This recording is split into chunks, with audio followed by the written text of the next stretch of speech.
Hi, we're the Doom Buddies. My name's Erin. And I'm Kate. And we're here today at Hollywood Studios in our favorite area, Muppet Courtyard. We're here paying a tribute to all attractions, but mostly Muppet Vision 3D. Yes. We only have a short time left to enjoy it, so we're going to take a deeper look into the attraction and the Muppet Courtyard area itself. Let's go.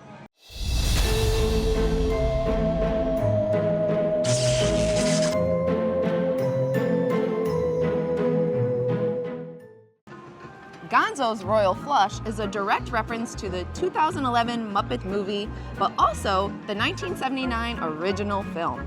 His truck reads, "The Great Gonzo Plumbing Artiste, the Prince of Plumbers." After Muppet Vision 3D was created, Disney and the Jim Henson Company were set to merge in the 1990s. The area around Muppet Vision 3D was going to include a Muppet ride and a Muppet restaurant in an area that would be known as Muppet Studios. The merger fell through after Jim Henson's death, and so did the plans for this area of the park. Plans for this land included 2 additional Muppet-themed attractions and a restaurant. One attraction, a parody of another popular gone but not forgotten attraction, was slated to be called the Great Muppet Movie Ride, a hilarious take on the Great Movie Ride where the Muppets would recreate classic Hollywood films in their own chaotic way. The restaurant was supposed to be a pizza place, Great Gonzo's Pizza Pandemonium Parlor, a family-friendly, Muppet-filled eatery with live entertainment. As we all know now, Disney still put a pizza joint nearby, but instead of Muppets themed, it was Toy Story Pizza Planet. Later in 2016, when the area where Muppet Vision 3D Live was rearranged to be Muppet's Courtyard, Pizza Planet left and was replaced by Pizza Rizzo. It all comes full circle. The Swedish Chef's video cooking school, an interactive dining experience featuring the Swedish Chef, evolved into Mama Melrose.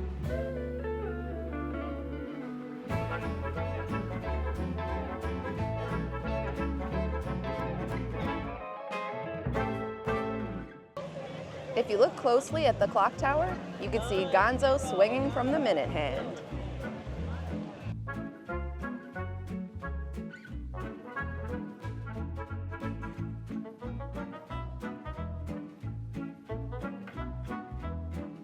To pay tribute to its predecessor, you can find a sign above the front entrance that reads "The Best Pizza on the Planet," but with 2 of the words in a larger font, so it looks like it says Pizza Planet from a distance.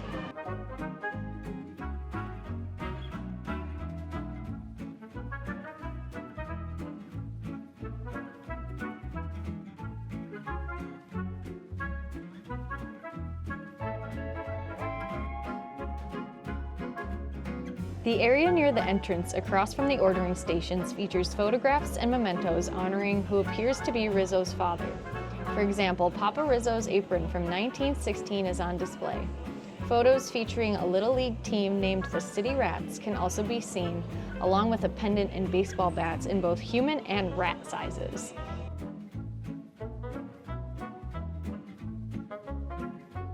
Proud of his Grand Avenue location, Rizzo had his first dollar earned framed and put on display near the entrance to the dining room.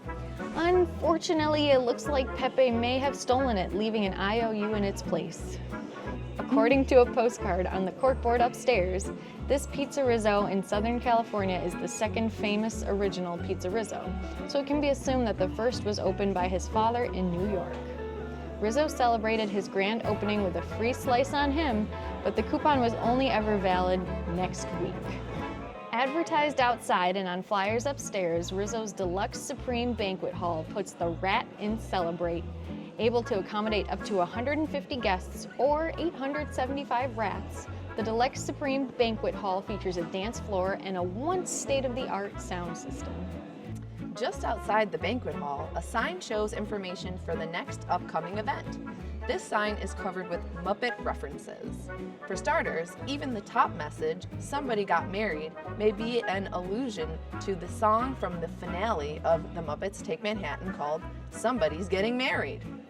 And even the names of the people getting married, Gil and Lil, along with their family Will, Jill, Phil, and Bill, is another nod to the film. These character names were part of the advertising agency Kermit joins after losing his memory. There is one more very well hidden Muppet mention on this board, but you have to look closely to even see it. In faded letters behind the wedding information are details for the Pa Otter Memorial Service. This is a reference to the somewhat obscure Emmett Otter's Jug Band Christmas special that first aired in 1977. Pa Otter was Emmett's father and had died a couple years prior to the start of the story, but is brought up often throughout the show. The board at Pizza Rizzo says the Frogtown Hollow Jubilee Jug Band played at the funeral. Emmett's band from the special. One spot in Pizza Rizzo where you can find a ton of Muppet references is the corkboard bulletin board upstairs. Filled with flyers and business cards for all sorts of strange things starring the Muppets, you could spend a long time trying to read them all. Over the years, Imagineers have actually added more photos and adverts than the restaurant originally opened with. You can find mentions of Muppets like Rolf, Fozzie, the Swedish Chef, and many more.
The Stage 1 gift shop had a Happiness Hotel replica from the Great Muppet Caper. Mickey Mouse's shorts used to be on the line drying.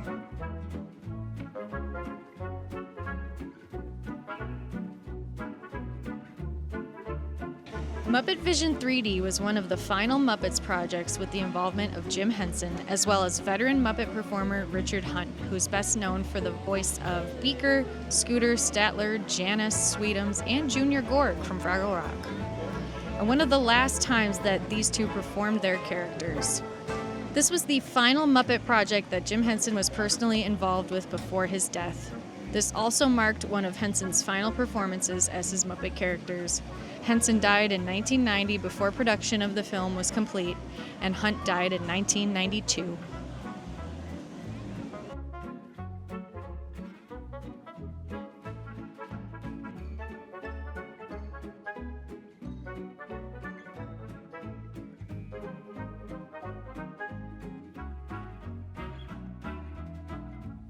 At the entrance of the queue, you'll see a sign in the front window that says, "Be back in 5 minutes, key under the mat." And there really is a key under the mat.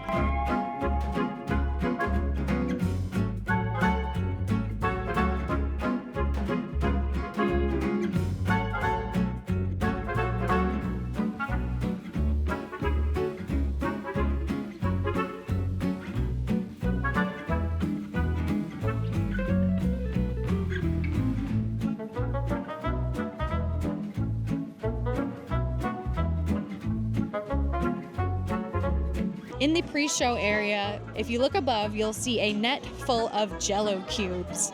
This is a play on words, a net full of Jell-O, which is Annette Funicello, one of the original leads on the Mickey Mouse Club show. The pre-show area contains references to past Muppet productions, including crates labeled for Fraggle Rock and Pigs in Space.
have to rehearse. Okay. You too, guys. Yeah. Orchestra rehearsal. Yeah.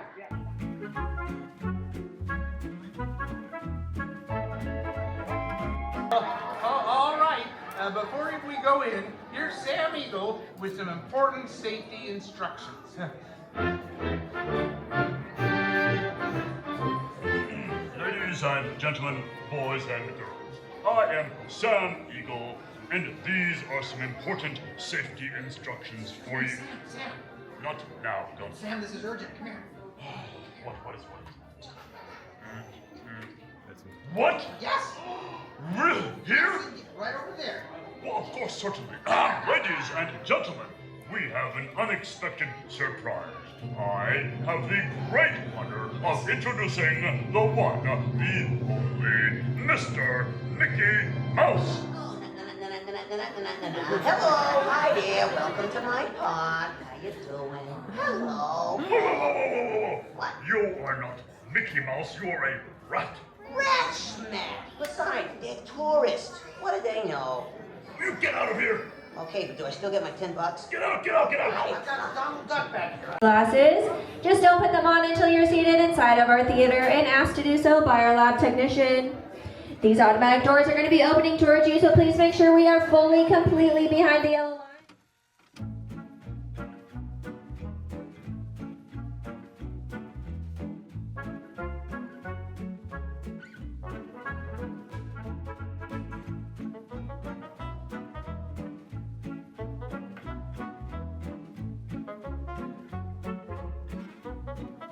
Statler and Waldorf each had 3 arms.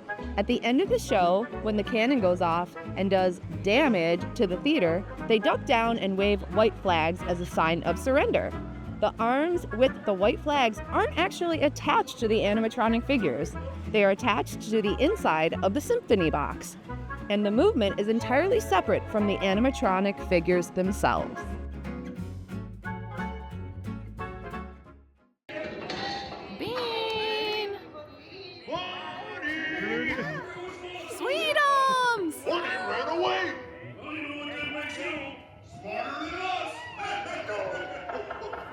Anybody seen a bunny? He's up there! Where? He's up there! Where? No, nothing up there. What a bunny! Bunny? Bean! Hi, sweetums. Hey, Kermit! Look! Bean, what are you doing out there? I'm running away. Nobody would let me. There actually was a lot of work and training that went in to ensure that Sweetum's performance is exactly perfect. Disney brought in experts from the Jim Henson Company before the attraction first opened to train performers in how to move and act exactly like Sweetum's in every way. You'll notice the fire truck that breaks the wall in the final scene. It actually used to be parked right outside of the attraction's exit. This helped to create the realism for the attraction for all of the guests. When the Stage 1 Company store was built, it had to be removed, and there wasn't another location to put the fire truck, so it was removed entirely. The script featured ad-libs by the Muppets, with many of the jokes improvised during recording sessions.